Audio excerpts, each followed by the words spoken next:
logique, ça ne m'a pas étonné.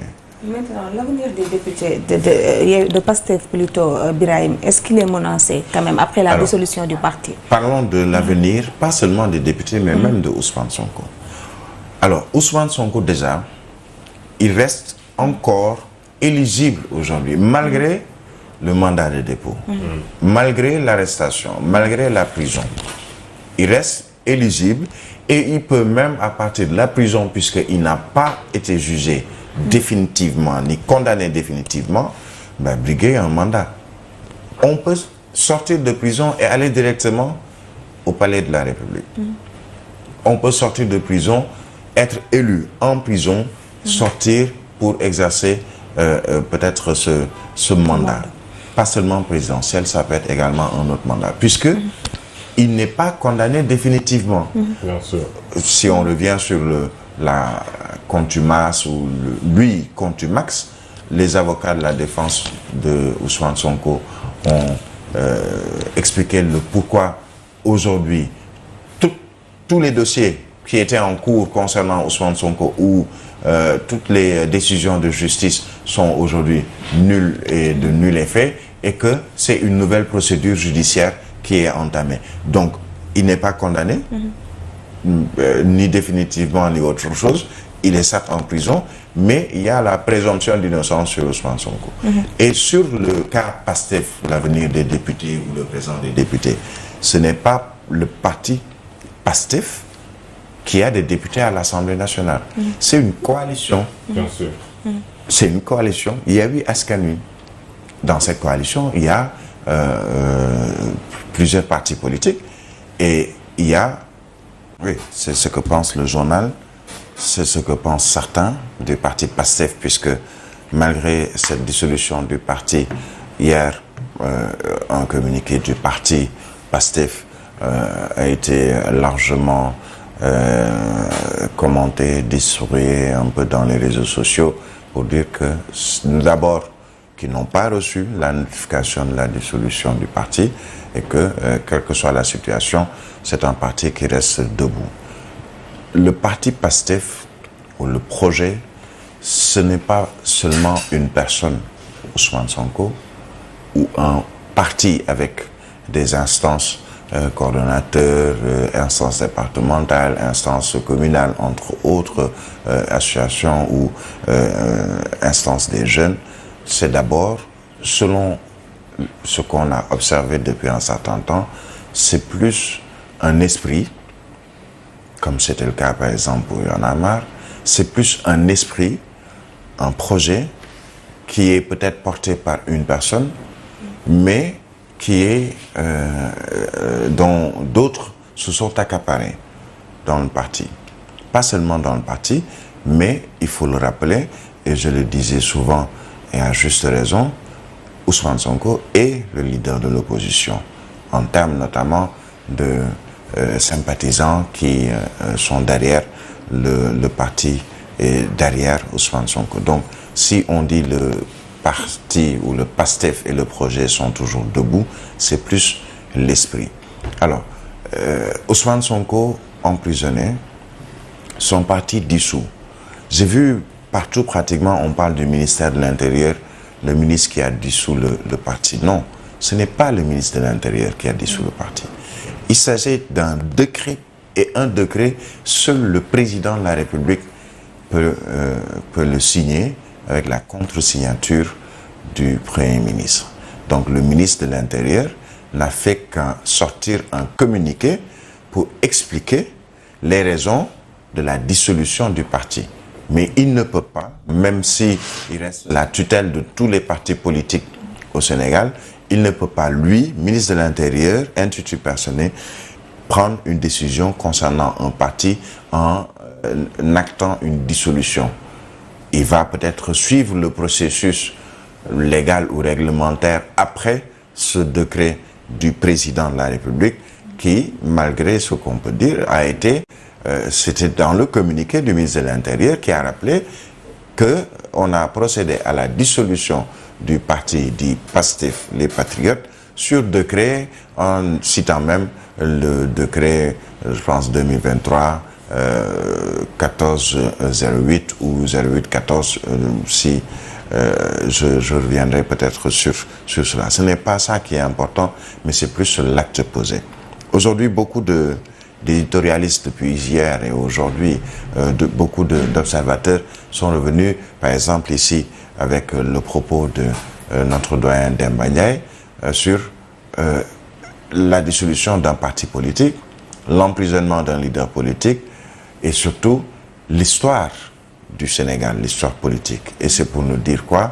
62 ans, voire même 63 ans, je pense que c'est Seydi Gassama qui en parlait, de recul démocratique. En se basant sur la dernière dissolution d'un parti politique au Sénégal et l'emprisonnement d'un leader politique, en rappelant le cas de Majboud Diop du PAI, entre autres, puisqu'il y a eu au moins 3 cas dans le passé concernant justement une dissolution d'un parti politique. Alors, dans le passé, et ce n'est pas un passé récent, 62 ou 63 ans derrière, qu'on revive la même situation, 2 questions me sont venues à l'esprit hier. D'abord, est-ce que Ousmane Sonko, le parti PASTEF, ses souteneurs sont, disons, estomaqués par cette mesure? Est-ce qu'ils n'ont pas vu venir cette mesure? Et moi, je pense qu'ils ont vu venir cette mesure. C'était presque une logique. J'ai lu ce matin le quotidien Le Témoin qui rappelle que pratiquement ça ne devrait même pas étonner parce qu'il y a eu un processus qui a abouti à cela. Et dans ce processus, les responsabilités sont partagées. Il y a 2 responsables. Le principal, le premier responsable, je dirais, c'est le régime. Le second et non moins important responsable, c'est le parti PASTEF et son leader Ousmane Sonko. Pourquoi on parle de responsabilité partagée?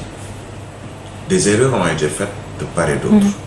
Des erreurs concernant le parti PASTEF, dans sa manière de parler, dans sa communication, dans sa manière d'appréhender les choses, d'apprécier les choses. Même si on dira que ce que Sonko a dit, c'est pas la première personne politique ou personnalité politique à l'avoir dit au Sénégal. Maître Abdoulaye Wade a dit des propos qui, autant peut-être en tant qu'opposant, pouvaient déranger, pouvaient même être comparés aux propos de Ousmane Sonko. D'autres ont tenu ce genre de propos. Macky Sall lui-même, opposant, on lui reproche d'avoir tenu des propos qui, peut-être dans une autre situation, l'auraient amené en prison ou également dissous son parti. D'autres également ont tenu pas seulement des propos, mais des faits et gestes qui sont également condamnables. Puisque là, il s'agit de comparer entre le propos d'un Birahim Touré et le propos d'un leader politique. Il y a une différence entre un propos d'un citoyen lambda et les propos d'un leader dit politique, puisque tous les faits et gestes d'un politique sont vus sous l'angle politique. On parlera de propos politiques, on parlera de menaces politiques, on parlera de politique, même si la politique ne doit pas mener à tout, mais certains, pour ne pas dire une grande majorité d'observateurs, prennent ces différents propos pour des propos politiques. Je l'ai dit à plusieurs reprises, quand un tel menace, chaque fois ce que je dis c'est non, c'est juste de la politique, ce sont des propos politiques, mais on ne va pas au-delà. Est-ce qu'on va aller déloger Macky Sall? Ce sont des propos politiques. On sait que techniquement, par rapport à ce qu'on a comme force de défense et de sécurité et la réalité au Sénégal, il sera très difficile pour un parti politique, même le plus grand parti politique au Sénégal, d'aller déloger un président de la République au palais de la République ou même chez lui avec tout ce qu'il y aura comme force de défense et de sécurité et ce que nous dit la Constitution sur ce point, etc. Ça, c'est pour le premier, je dirais, responsable ou à l'origine de tout ceci. Le second responsable, et le principal même, je dirais, c'est le régime, puisque, tu vois, on dit Ngourken réellement. Parce que l'État a dans une certaine mesure, une manière de pouvoir un régime, quel que soit le régime, faire face à n'importe quel opposant et arriver même à l'emprisonner ou à dissoudre son parti ou à lui poser des actes qui pourraient peut-être faire oublier même cet opposant ou cet homme politique.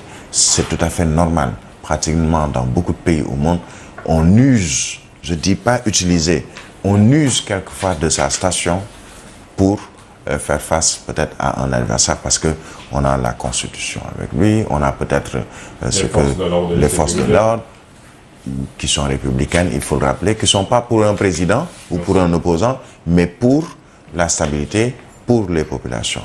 Que ce soit les militaires de l'armée, que ce soit les gendarmes, les policiers, les militaires, les paramilitaires, ils ne sont pas là pour un président, puisque quel que soit le président qui sera à la tête de ce pays, il y aura toujours des généraux, il y aura toujours des hommes de tenue, et ce n'est pas parce qu'un président part et qu'un autre arrive qu'on va enlever la police, la gendarmerie pour créer une nouvelle police, une nouvelle gendarmerie ou une nouvelle armée. Donc ce que je disais, c'est l'État ou le régime, puisqu'il ne s'agit pas d'un État mais du régime, peut être vu comme le principal responsable de cette situation. Mais est-ce que cela étonne? Ça ne devrait pas étonner si on se souvient.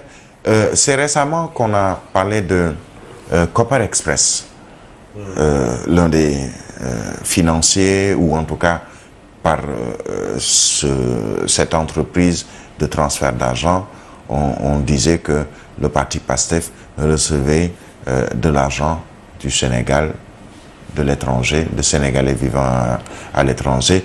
Et si on revient sur l'histoire très récente, il y a eu un communiqué du ministre de l'Intérieur pour expliquer qu'on ne doit pas, selon en tout cas les textes ou cahiers de charges, recevoir des dividendes hors du Sénégal, même si ce sont des Sénégalais vivant à l'étranger. C'était déjà une menace, puisqu'on a parlé de probabilité ou possibilité de dissoudre un parti qui s'adonne à ce genre d'activité. Et au fur et à mesure, les actes qui ont été posés, et surtout les actes très récents, ont montré qu'on va vers la dissolution de ce parti. Je suis sûr d'une chose, Ousmane Sonko savait qu'on allait vers cette dissolution de ce parti. Les membres du parti PASTEF le savaient, et pour ne pas dire beaucoup de personnes de l'opposition le savaient déjà. Mais ils n'osaient peut-être pas le dire en haut. Aujourd'hui, on voit des communiqués de certains partis de l'opposition dire on se désole, ou on dénonce, etc. Mais ils le savaient. Ils savaient qu'on allait vers cette dissolution.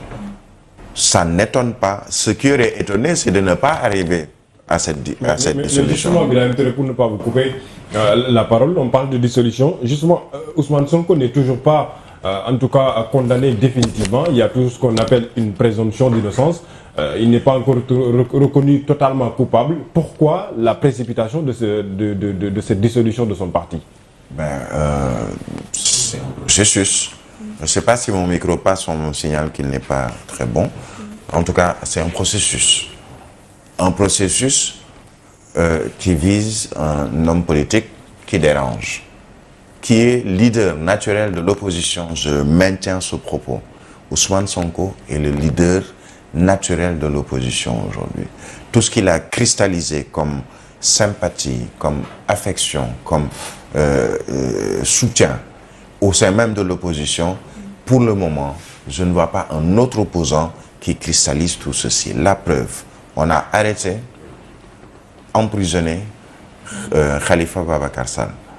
On n'a pas eu tous ces dégâts, entre guillemets, et toutes ces manifestations qu'on a connues. On a arrêté, emprisonné Karim Wade. On n'a pas eu tout ceci. Et pourtant, Karim Wade, c'est le Parti démocratique sénégalais, qui a été au pouvoir 12 ans, qui a fait 26 ans d'opposition, qui est resté un parti politique fort, avec des députés à l'Assemblée nationale, entre autres, mais qui ne pouvait absolument rien face à ce rouleau compresseur qu'on appelle l'État. Et le rouleau compresseur, le PDS, l'a été quand ils étaient au pouvoir. Un rouleau compresseur, le Parti socialiste l'a été quand ils étaient au pouvoir. Malheureusement, en Afrique, de manière générale, quand on est au pouvoir, on peut être un rouleau compresseur pour un opposant. C'est le cas aujourd'hui, peut-être pour le pouvoir ou le régime de Macky Sall, même si finissant, on va vers la présidentielle de 2024, on est à 6 ou 7 mois de la présidentielle, mais il reste le pouvoir. Et le pouvoir qui a pratiquement tous les moyens légaux ou légalisés de faire face à un opposant. Justement, ce sont ces moyens qui ont été utilisés en disant, par exemple, que Ousmane Sonko et son parti sont à l'origine des troubles depuis 2021. Ousmane Sonko et son parti, le parti PASTEF, sont à l'origine de ces appels à insurrection, entre autres, qui ont abouti à mort d'homme, qui ont abouti à des blessés, qui ont abouti à autre chose. Tout ça, c'est de manière légale, mais entre légal et légitime, il y a une différence, il y a une nuance. Alors, légalement, ils ont sorti je dirais, des reproches à ce parti politique, et légalement, ils ont le droit de le faire. Mais est-ce que c'est légitime? Pour ceux qui parlent français, il y a une nuance. Maintenant, on dira que c'était un peu une suite logique. Ça ne m'a pas étonné. Maintenant, l'avenir des députés de PASTEF plutôt, Birahim,